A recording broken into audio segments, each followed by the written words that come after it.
অবশেষে চলে আসলাম ভোলাগঞ্জ সাদা পাথরের এরিয়াতে। এখানকার নয়নাভিরাম সৌন্দর্য সত্যি অতুলনীয়। সামনে যেই পাহাড়গুলো দেখতে পাচ্ছেন সেইগুলি হচ্ছে ভারতের মেঘালয় রাজ্যের পাহাড়।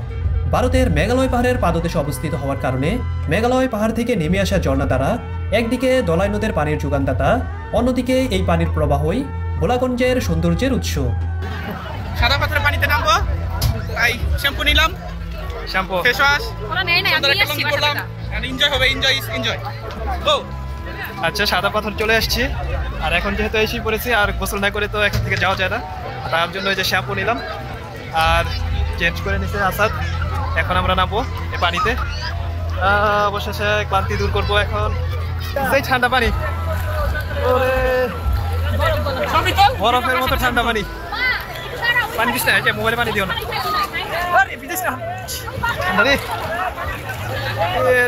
মানুষ আর মানুষ, এখানে স্রোতের পরিমাণ অনেক বেশি। এখানে পাথর অনেক পিচ্ছিল, বললে কিন্তু শেষ ভাই। আগে থেকে সবাই সাবধানে থাকবেন। আমার জুতা না জানি যায়, কোনো রকম জুতাটা আটকে রাখছি। সবাই গোসল করতেছে এখানে, বিকাল হয়ে গেছে, 4টা বাজে।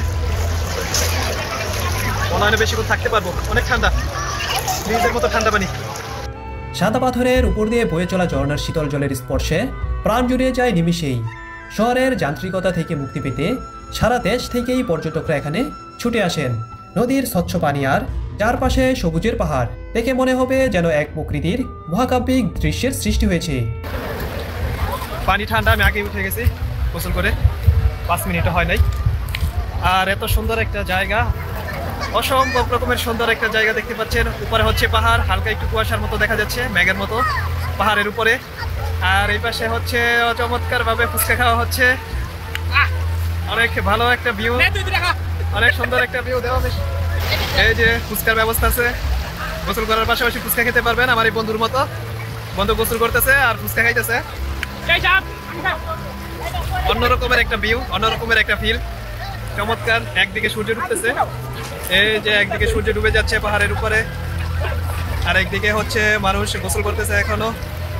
আর এই যে মামা ফুচকা বিক্রি করতেছে পানির মধ্যে এসে, আর এই ফুচকা খাচ্ছি। কি বলবো, এক অন্যরকমের এক মোহনীয় এক পরিবেশ। সাদা পাথর এলাকায় আসলে আপনারা খুব সুন্দর কিছু সময় পার করতে পারবেন, যেটি কিনা আপনার কাছে চিরস্মরণীয় হয়ে থাকবে সারা জীবনের জন্য।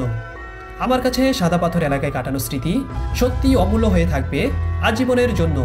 এখানে এসে সত্যি সত্যি প্রকৃতির মায়ায় পড়ে গেলাম। সাদা পাথরের উপরে বসে পরন্ত বিকেলে সূর্যের রং বদলানোর দৃশ্য উপভোগ করলাম, আর এই দৃশ্য আমার কাছে ছিল সত্যি অসাধারণ। সাদা পাথর ভ্রমণে অনেক পর্যটক স্মৃতি হিসেবে রেখে দেওয়ার জন্য ছোট ছোট সাদা পাথর সংগ্রহ করেন, যা তাদের মনে সারা জীবনের জন্য সতেজ স্মৃতি রেখে যায়। এর মাধ্যমে পর্যটকরা শুধু ভোলাগঞ্জের সৌন্দর্যই মনে রাখে না, বরং সেই মুহূর্তের আবেগ, হাসি ও আনন্দের স্মৃতি নিয়ে সেখান থেকে ফিরে আসেন।